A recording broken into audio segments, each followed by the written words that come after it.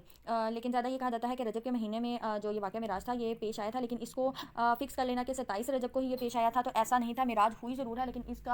اس کی تاریخ اور اس کا مہینہ کون سا تھا اس کا تعین کہیں پہ بھی نہیں کیا گیا، اور اس میں جو لوگ رات کو جاگتے ہیں اور نوافل ادا کرتے ہیں 27 رجب کو، تو اس کا ہمیں کسی بھی صحیح احادیث سے صحیح سند سے کوئی بھی حوالہ نہیں ملتا۔ تو یہ معراج کا واقعہ تھا جس میں آپ صلی اللہ علیہ وسلم کو آسمان نے دنیا پر لے جایا گیا اور وہاں پر اللہ سے ملاقات ہوئی، نمازوں کا تحفہ دیا گیا۔ تو اگر معراج پہ کوئی یقین رکھتا ہے تو اس کے لیے لازم ہے کہ وہ نمازوں کو پابندی سے پکڑے، جو 50 نمازوں کا تحفہ دیا گیا تھا، اور آپ صلی اللہ علیہ وسلم کے کہنے پر اور درخواست کرنے پر اللہ سبحانہ و تعالیٰ نے وہ 50 نمازیں کم کر کے 5 نمازیں کر دی۔ تو اب انسان کو چاہیے کہ وہ ان 5 نمازوں کو پابندی سے پکڑے اور پابندی سے ان کو سنت کے مطابق پورا کرے۔ اس کے علاوہ آپ صلی اللہ علیہ وسلم کو بہت سی اور بھی نشانیاں دکھائی گئی اور انبیاء کرام سے ملاقات ہوئی اور اس کے علاوہ انبیاء کرام کی جو امامت ہے وہ بھی کروائی گئی. تو یہ معراج ایک آپ صلی اللہ علیہ وسلم کا خاصہ ہے, آپ صلی اللہ علیہ وسلم کا ایک عظیم معجزہ ہے. بے شک وہی خوب سننے والا خوب دیکھنے والا ہے. اور ہم نے موسیٰ کو کتاب تورات دی اور ہم نے اسے بنی اسرائیل کے لیے ہدایت بنایا اور انہیں حکم دیا کہ تم میرے سوا کسی کو کارساز نہ ٹھہراؤ. ان لوگوں کی اولاد جنہیں ہم نے نوح کے ساتھ کشتی میں سوار کیا تھا, بے شک وہ شکر گزار بندہ تھا. اور ہم نے بنی اسرائیل کو کتاب تورات میں فیصلہ سنا دیا کہ تم زمین میں ضرور دوبارہ فساد ضرور کرو گے اور ضرور بہت بڑی سرکشی کرو گے. پھر جب دونوں میں سے پہلا وعدہ آیا تو ہم نے ان پر سخت جنگجو بندے بھیج دیے, چنانچہ وہ فساد انگیزی کے لیے شہروں کے درمیان گھس گئے اور یہ وعدہ پورا ہو گیا تھا. یہ وعدہ پورا کیا ہوا تھا. پھر ہم نے پھیر کر تمہیں ان میں غلبہ دیا اور تمہیں مال اور بیٹوں کے ساتھ مدد دی اور ہم نے تمہیں نفری میں خوب زیادہ کر دیا. اگر تم بھلائی کرو گے تو اپنے ہی نفس کے لیے کرو گے اور اگر برائی کرو گے تو وہ بھی اپنے ہی لیے ہوگی. پھر جب آخری بار کا وعدہ آیا تو ایک اور قوم تم پر غالب آئی تاکہ وہ تمہارے چہرے بگاڑ دے اور مسجد اقصیٰ میں داخل ہو جائیں جیسے پہلی بار اس میں داخل ہوئے تھے, اور تاکہ وہ جس پر غلبہ پائیں اسے یکسر تباہ کر دیں. یہ دوسری مرتبہ انہوں نے فساد برپا کیا کہ ذکر علیہ السلام کو قتل کر دیا. عیسیٰ علیہ السلام کو قتل کرنے کے در پہ تھے جنہیں اللہ تعالیٰ نے زندہ آسمان پر اٹھا لیا اور ان سے بچا لیا. اس نتیجے میں پھر رومی بادشاہ ٹیٹس کو اللہ نے ان پر مسلط کر دیا اور اس نے یروشلم پر حملہ کر کے ان کشتیوں کے پشتے لگا دیے اور بہت سو کو قیدی بنا لیا اور یہ ہمیشہ بیت المقدس سے جلا وطن کر دیا گیا. اس طرح ذلت اور رسوائی جو تھی وہ ان کا خوب سامان بن گئی اور یہ تباہی ان کے اعمال کی وجہ سے ان پر آئی تھی. یعنی ان کا سب کچھ جو تھا وہ لٹ گیا تھا. ان کے مذہبی صحیفے پاؤں تلے رون دیے گئے تھے. بیت المقدس ہیکل سلیمانی کو تاراج کیا تو اور بیت المقدس ان کے لیے جلا وطن کر دی گئی. تو یہ ان کی جو نافرمانیاں تھی اس کی وجہ سے دوبارہ انہیں یہ تباہی کا سامنا کرنا پڑا. قریب ہے کہ تمہارا رب تم پر رحم کرے اور تم پھر دوبارہ سرکشی کرو گے تو ہم بھی دوبارہ وہی معاملہ کریں گے اور ہم نے جہنم کو کافروں کے لیے قید خانہ بنا رکھا ہے.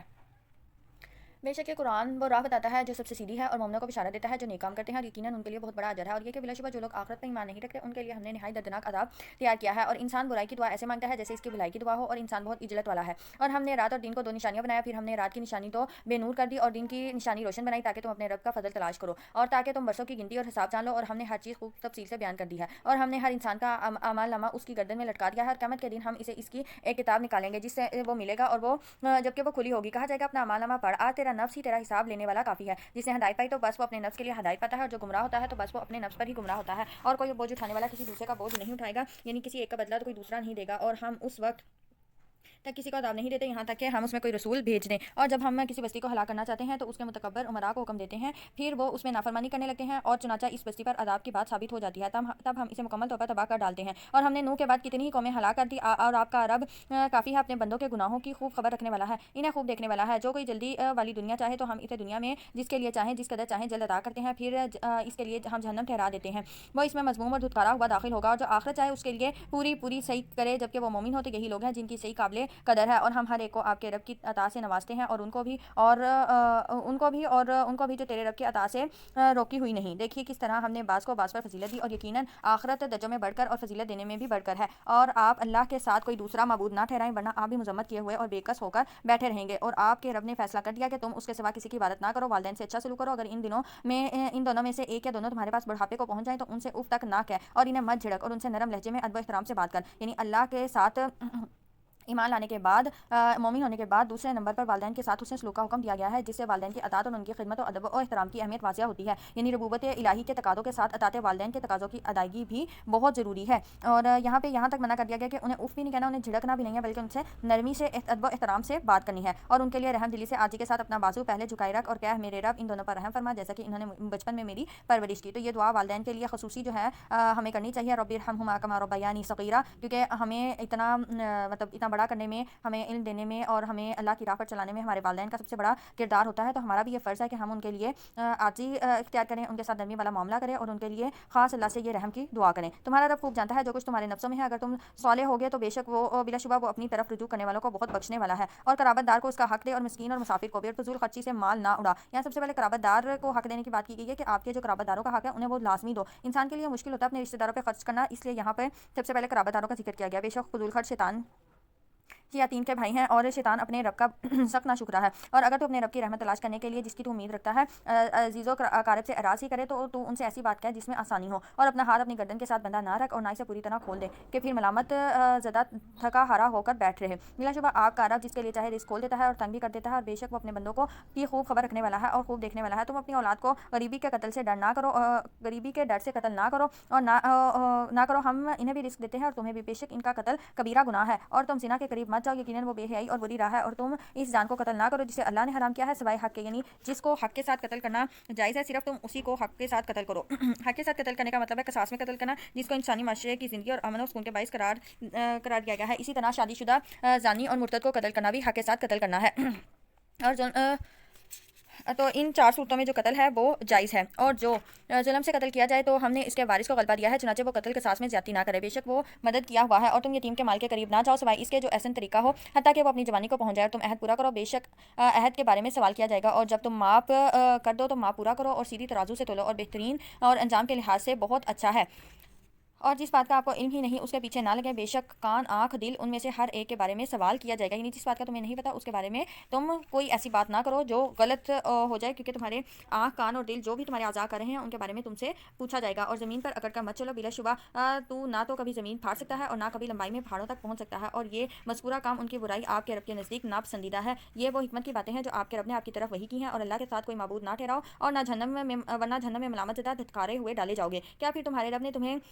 بیٹوں کے لیے چن لیا ہے اور اپنے لیے فرشتوں میں سے بیٹیاں بنا لی ہیں؟ بلا شبہ تم بہت بڑی نازیبا اور خطرناک بات کہتے ہو، اور ہم نے قرآن میں پھیر پھیر کر حقائق کو بیان کیا ہے تاکہ وہ نصیحت پکڑیں، لیکن یہ چیز ان کو نفرت میں ہی زیادہ کرتی ہے۔ کہہ دیجئے اگر اس کے ساتھ اور معبود ہوتے جیسا کہ وہ مشرک کہتے ہیں تو صاحب عرش یعنی اللہ تک پہنچنے کے لیے ضرور کوئی اور راہ تلاش کرتے، وہ پاک ہے اور وہ مشرک جو کہتے ہیں اس سے کہیں زیادہ اعلیٰ اور بلند تر ہے۔ ساتوں آسمانوں میں اور زمین میں جو کچھ ان میں ہے اس اللہ کی تسبیح کرتے ہیں، اور کوئی چیز ایسی نہیں جو اس کی حمد کے ساتھ تسبیح نہ کرتی ہو، لیکن تم اس کی تسبیح کو نہیں سمجھتے، بے شک وہ نہایت حوصلے والا بہت بخشنے والا ہے۔ اور جب آپ قرآن پڑھیں تو قرآن پڑھتے ہیں تو ہم اس کو اور ان لوگوں کے درمیان جو آخرت پر ایمان نہیں لاتے ایک مخفی پردہ ڈال دیتے ہیں، اور ہم نے ان کے دلوں پر پردے ڈال رکھے ہیں اس سے کہ وہ اسے سمجھیں، اور ان کے کانوں میں گرانی ڈال دیتے ہیں۔ اور جب آپ قرآن میں اپنے اکیلے رب کا ذکر کرتے ہیں تو ان کی نفرت سے اپنی پیٹھوں کے بل پھر جاتے ہیں۔ ہم خوب جانتے ہیں جس غرض سے وہ اس قرآن کو سنتے ہیں، جب وہ آپ کی طرف کان لگاتے ہیں اور وہ خفیہ مشورے کرتے ہیں، تب بھی جبکہ ظالم کہتے ہیں جس کی اتباع کرتے ہو تو وہ تو جادو مارا شخص ہے۔ دیکھیے انہوں نے آپ کے لیے کس طرح سے مثالیں بیان کی، وہ گمراہ ہو گئے لہٰذا وہ راستہ نہیں پا سکتے، اور انہوں نے کہا کیا جب ہم ہڈیاں اور چورا ہو جائیں گے تو کیا ہم دوبارہ نئی پیدائش کر کے اٹھائے جانے والے ہیں؟ کہیے تم پتھر ہو یا لوہا ہو جاؤ یا کوئی اور مخلوق تمہارے سینوں میں بڑی معلوم ہوتی ہے، یعنی تم کسی ایسی چیز کو اپنے دل میں خیال کرو اور اس کی تخلیق کو تم خیال میں کرو جو تمہاری نظر میں بہت بڑی اور مشکل ہے، پھر وہ کہیں کون ہمیں دوبارہ لوٹائے گا؟ کہیے وہی ہے جس نے تمہیں پہلی بار پیدا کیا، پھر وہی اس کی طرف تعجب سے اپنے سر ہلائیں گے، کہیں گے وہ کب ہوگا؟ کہہ دیجیے امید ہے کہ وہ قریب ہو، جس دن وہ اللہ تمہیں بلائے گا، وہ تو تم اس کی حمد کرتے ہوئے تعمیل ارشاد کرو گے اور تم خیال کرو گے کہ بس تھوڑا ہی عرصہ اس دنیا میں ٹھہرے ہو، اور میرے بندوں سے کہہ دیجیے کہ وہ بات کہیں جو احسن ہو، بے شک شیطان ان کے درمیان فساد ڈالتا ہے، بلا شبہ شیطان انسانوں کا کھلا دشمن ہے۔ تمہارا رب تمہیں بہتر جانتا ہے، اگر وہ چاہے تو تم پر رحم کرے اور اگر چاہے تو تمہیں عذاب دے، اور ہم نے آپ کو ان پر ذمہ دار بنا کر نہیں بھیجا، یعنی آپ کا کام صرف ہدایت پہنچا دینا ہے، ہدایت پر عمل آپ نہیں کروا سکتے، اور آپ کا رب انہیں خوب جانتا ہے جو آسمانوں اور زمین میں ہے، اور یقیناً ہم نے بعض نبیوں کو بعض پر فضیلت دی، اور ہم نے داؤد کو زبور دی۔ کہہ دیجئے انہیں پکارو جنہیں تم اس کے سوا معبود سمجھتے ہو، نہ تو وہ تم میں سے کسی تکلیف کو ہٹانے کا کوئی اختیار رکھتے ہیں اور نہ ہی اسے بدلنے کا، جنہیں مشرک لوگ پکارتے ہیں وہ تو خود اپنے رب کے پہنچنے کا وسیلہ ڈھونڈتے ہیں کہ ان میں سے کون اللہ سے قریب تر ہو سکتا ہے، اور وہ اس کی رحمت کی امید رکھتے ہیں اور اس کے عذاب سے ڈرتے ہیں۔ بلا شبہ آپ کے رب کا عذاب ڈرنے کی چیز ہے، اور کوئی بستی ایسی نہیں جسے ہم یوم قیامت سے پہلے ہلاک نہ کریں یا اسے شدید عذاب نہ دیں گے۔ کتاب لوح محفوظ میں لکھا ہوا ہے، اور ہمیں نشانیاں بھیجنے سے صرف اس چیز نے روکا کہ پہلے لوگوں نے ان کو جھٹلایا، اور ہم نے سمود کو ایک اونٹنی بطور واضح نشانی دی تھی، پھر انہوں نے اس پر ظلم کیا، اور ہم نے تو صرف ڈرانے کے لیے نشانیاں بھیجتے ہیں۔ یاد کریں جب ہم نے آپ سے کہا بے شک آپ کے رب نے لوگوں کا احاطہ کر رکھا ہے، اور ہم نے آپ کو معراج میں جو مشاہدہ کرایا اسے لوگوں کے لیے بس ایک آزمائش ہی بنایا ہے، اور اس درخت زقوم کو بھی جس پر قرآن میں لعنت کی گئی ہے، اور ہم انہیں ڈراتے ہیں، اور یہ ڈرانا تو بڑی سرکشی ان کی بڑی سرکشی ہی کو زیادہ کرتا ہے۔ یعنی یہ لوگ اللہ کے غلبہ و تصرف میں ہیں، جو اللہ چاہے گا وہی ہوگا، اور جو وہ چاہیں گے، یعنی مراد یہاں اہل مکہ ہیں کہ وہ اللہ کے زیر اقتدار ہیں۔ آپ بے خوفی سے تبلیغ کرتے جائیں، وہ آپ کا کچھ نہیں بگاڑ سکتے۔ اور یہاں پہ یہ کہا کہ یہ جو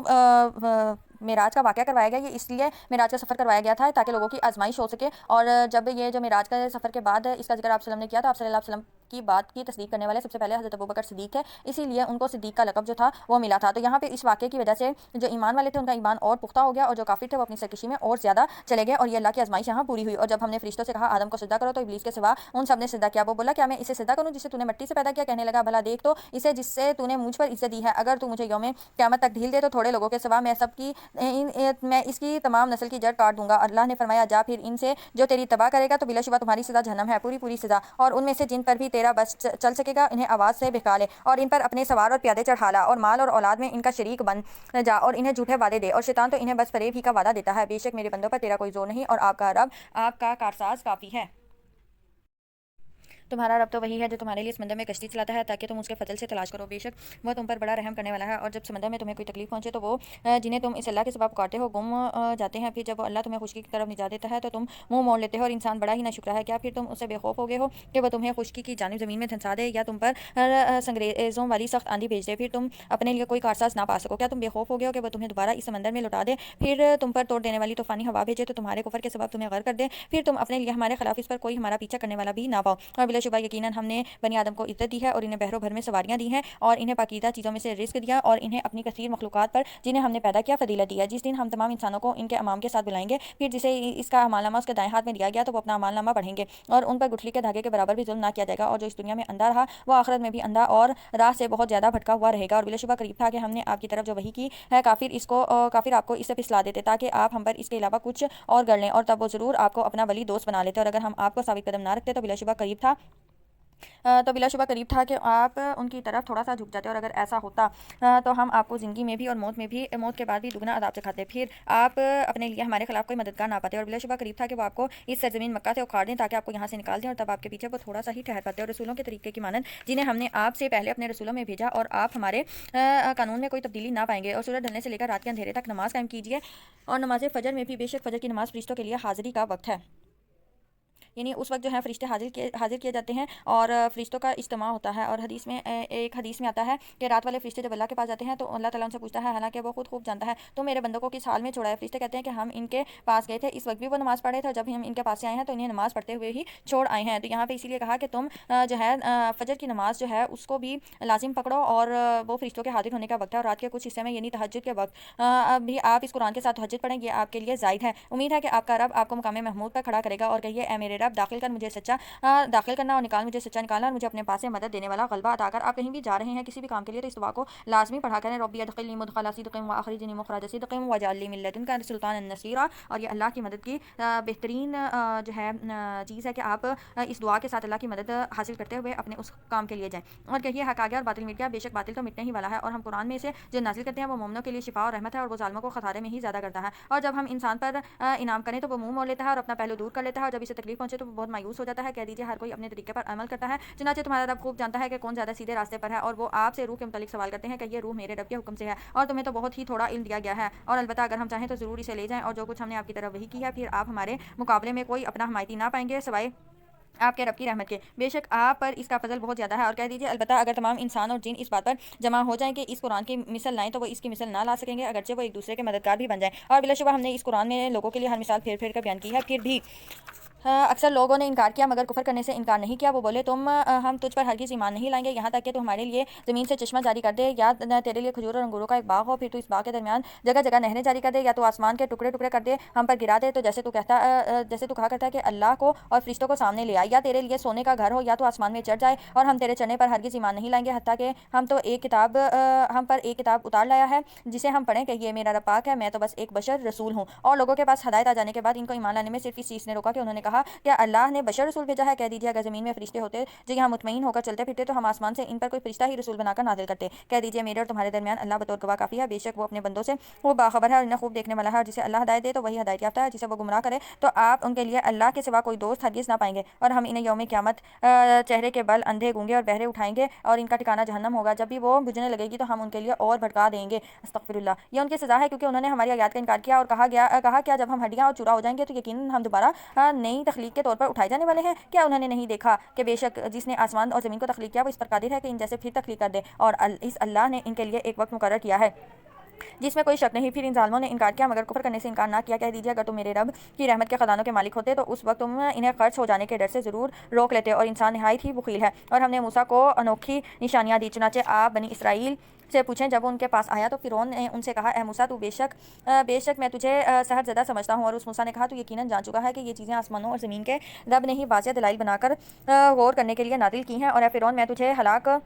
کیا ہوا سمجھتا ہوں۔ پھر اس فرعون نے ارادہ کیا کہ انہیں زمین سے اکھاڑ دے، تو ہم نے اسے اور اس کے سب ساتھیوں کو غرق کر دیا۔ اور اس کے بعد ہم نے بنی اسرائیل سے کہا کہ اس زمین میں رہو، پھر جب آخرت کا وعدہ آئے گا تو ہم تم سب کو سمیٹ لائیں گے۔ اور ہم نے اس قرآن کو حق کے ساتھ ہی نازل کیا، اور یہ حق ہی کے ساتھ نازل ہوا، اور ہم نے آپ کو صرف بشارت دینے والا اور ڈرانے والا بنا کر بھیجا ہے، اور قرآن کو ہم نے جدا جدا کر کے نازل کیا تاکہ آپ اسے لوگوں کو ٹھہر ٹھہر کر سنائیں، اور ہم نے اسے بتدریج ہی نازل کیا ہے۔ کہہ دیجیے اس پر ایمان لاؤ اور یا ایمان نہ لاؤ، بلا شبہ جنہیں اسے پہلے علم دیا گیا تھا جب ان پر تلاوت کی جاتی ہے تو وہ اپنی ایڑیوں کے بل سجدہ کرتے ہوئے گر پڑتے ہیں، اور وہ کہتے ہیں پاک ہے ہمارا رب، بے شک رب کا وعدہ ضرور پورا ہونا ہے، اور وہ روتے ہوئے اپنی ایڑیوں کے بل گر پڑتے ہیں۔ یہ قرآن ان کے خشوع کو زیادہ کرتا ہے۔ کہہ دیجیے اللہ کو اللہ کہہ کر پکارو یا رحمان کہہ کر، تم جس نام سے بھی پکارو تو اسی کے لیے اچھے سے اچھے نام ہیں، اور اپنی نماز نہ بلند آواز میں پڑھیں نہ بالکل ہی پست آواز میں، بلکہ اس کے بین بین راستہ اختیار کریں، اور کہہ دیجیے ساری حمد اللہ ہی کے لیے ہے جس نے اپنے لیے کوئی اولاد نہیں بنائی، اور نہ بادشاہی میں اس کے لیے کوئی شریک ہے، اور نہ اسے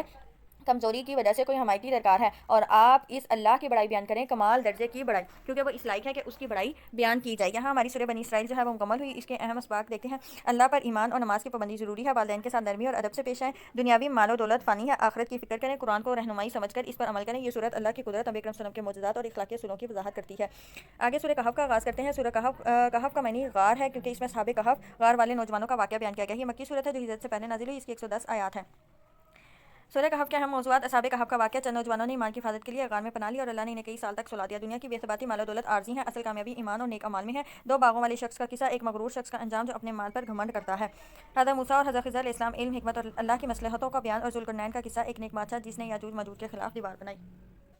سورہ کہف کا آغاز کرتے ہیں۔ بسم اللہ الرحمن الرحیم، شروع اللہ کے نام سے جو بڑا مہربان نہایت رحم کرنے والا ہے۔ الحمدللہ الذی انزل علی عبدہ الکتاب ولم یجعل لہ عوجا، ساری حمد اللہ کے لیے ہے جس نے اپنے بندے پر قرآن نازل کیا اور اس میں کوئی کجی نہیں رکھی، نہایت سیدھی بغیر افراد و تفرید کے اتاری تاکہ وہ اس اللہ کی طرف سے سخت عذاب سے ڈرائے، اور مومنوں کو بشارت دے جو نیک عمل کرتے ہیں، اور بے شک ان کے لیے اچھا اجر ہے، اس میں وہ ہمیشہ رہنے والے ہوں گے۔ لوگوں کو ڈرائے جنہوں نے کہا کہ اللہ نے کوئی اولاد بنائی ہے، نہ انہیں اس بات کا کوئی علم ہے نہ ان کے باپ دادا کو، بڑی ہی خطرناک بات ہے جو ان کے منہوں سے نکلتی ہے، وہ تو سراسر جھوٹ ہی بکتے ہیں۔ پھر شاید آپ تو خود ان کے پیچھے غم سے ہلاک کرنے والے ہیں اگر یہ کافر اس بات یعنی قرآن پر ایمان نہ لائے۔ بلا شبہ ہم نے جو کچھ روئے زمین پر ہے اسے اس کی زینت بنایا ہے تاکہ ہم انہیں آزمائیں کہ ان میں عمل کے لحاظ سے کون زیادہ اچھا ہے، اور جو کچھ اس زمین پر ہے بلا شبہ یقیناً ہم اسے چٹیل میدان بنا دینے والے ہیں۔ کیا آپ نے خیال کیا ہے کہ غار اور کتبے والے ہماری نشانیوں میں سے ایک عجیب نشانی تھے؟ جب ان نوجوانوں نے غار کی طرف پناہ لی تو انہوں نے کہا اے ہمارے رب، ہمیں اپنے پاس سے رحمت دے اور ہمارے لیے ہمارے معاملے میں صحیح رہنمائی فرما۔ یہ کچھ نوجوان تھے جنہوں نے اللہ کے دین کو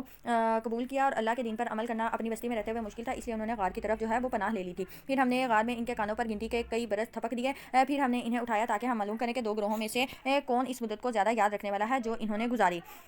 یہاں پہ یہ جو عددہ سنین ہے اس سے مراد یعنی کہ کئی سال تک اللہ نے ان پر جو نیند ہے اس کو طاری کر دیا تھا، اور یہ اس لیے کیا تھا تاکہ ہم دیکھیں کہ اس مدت میں کون جو ہے گروہوں میں سے اس مدت کو زیادہ یاد رکھنے والا ہے۔ ہم نے ان کا حال ٹھیک ٹھیک آپ سے بیان کرتے ہیں۔ بے شک وہ چند نوجوان تھے جو اپنے رب پر ایمان لائے اور انہیں ہدایت میں زیادہ کیا، اور ہم نے ان کے دل مضبوط کر دیا۔ جب وہ کھڑے ہوئے تو وہ بولے ہمارا رب تو آسمان اور زمین کا رب ہے، ہم اس کے سوا کسی معبود کو ہرگز نہیں پکاریں گے، اگر پکارا تو یقیناً اس وقت ہم نے ظلم و زیادتی والی بات کہی۔ یہ ہماری قوم ہے، انہوں نے اللہ کے سوا کئی الہ بنا رکھے ہیں، وہ ان کی عبادت پر واضح دلیل کیوں نہیں لاتے؟ پھر اس شخص سے زیادہ ظالم کون ہے جس نے اللہ پر جھوٹ گھڑا؟ اور جب تم ان لوگوں سے اور جن کی وہ اللہ کے سوا عبادت کرتے تھے ان سے الگ ہو گئے تو غار میں پناہ لو، اور تمہارا رب اپنی رحمت سے تم پر پھیلا دے گا اور تمہارے لیے تمہارے کام میں آسانی پیدا کر دے گا۔ اور آپ سورج کو دیکھیں گے جب وہ طلوع ہوتا ہے تو اس غار سے دائیں طرف ہٹ جاتا ہے، جب غروب ہوتا ہے تو ان کے بائیں طرف کترا کر نکل جاتا ہے، وہ اس غار کی کھلی جگہ میں ہے۔ یہ اللہ کی نشانیوں میں سے ہے، جسے اللہ ہدایت دے تو وہی ہدایت یافتہ ہے، جسے وہ گمراہ کر دے تو اس کے لیے ہرگز کوئی رہنما کوئی دوست نہیں پائیں گے، اور آپ انہیں جاگتے ہوئے خیال کریں گے حالانکہ وہ سوئے ہوئے ہیں، اور ہم ان کی دائیں طرف اور بائیں طرف کروٹیں بدلتے ہیں، اور ان کا کتا غار کے دہانے پر اپنے دونوں بازو پھیلائے ہوئے ہے۔ اگر آپ انہیں جھانک کر دیکھیں گے تو اسے ضرور بھاگتے ہوئے پیٹ پھیر لیں، اور آپ ضرور ان سے روب میں بھر دیے جائیں گے۔ اور اس طرح ہم نے انہیں جگایا تاکہ وہ آپس میں ایک دوسرے سے سوال کریں۔ ان میں سے کہنے والے نے کہا تم کتنا عرصہ ٹھہرے ہو؟ وہ بولے ہم ایک دن یا دن کا کچھ حصہ ٹھہرے ہیں۔ پھر وہ بولے تمہارا رب خوب جانتا ہے جتنی دیر ہم ٹھہرے، چنانچہ اب تم اپنی یہ چاندی کے سکے دے کر ایک آدمی شہر کی طرف بھیجو، پھر وہ دیکھے کہ اس شہر میں کون سا شخص طعام کے لحاظ سے زیادہ پکیزہ تر ہے، تو وہ اس میں تمہارے لیے کچھ کھانا لے آئے، اور خوب نرمی سے بات کرے اور تمہارے متعلق بالکل کسی کو نہ بتائے۔ بلا شبہ اگر وہ تم پر مطلع ہو گئے تو تمہیں رجم کر دیں گے یا تمہیں اپنے دین میں لوٹا دیں گے، پھر تم اس وقت ہرگز فلاح نہیں پا سکو گے۔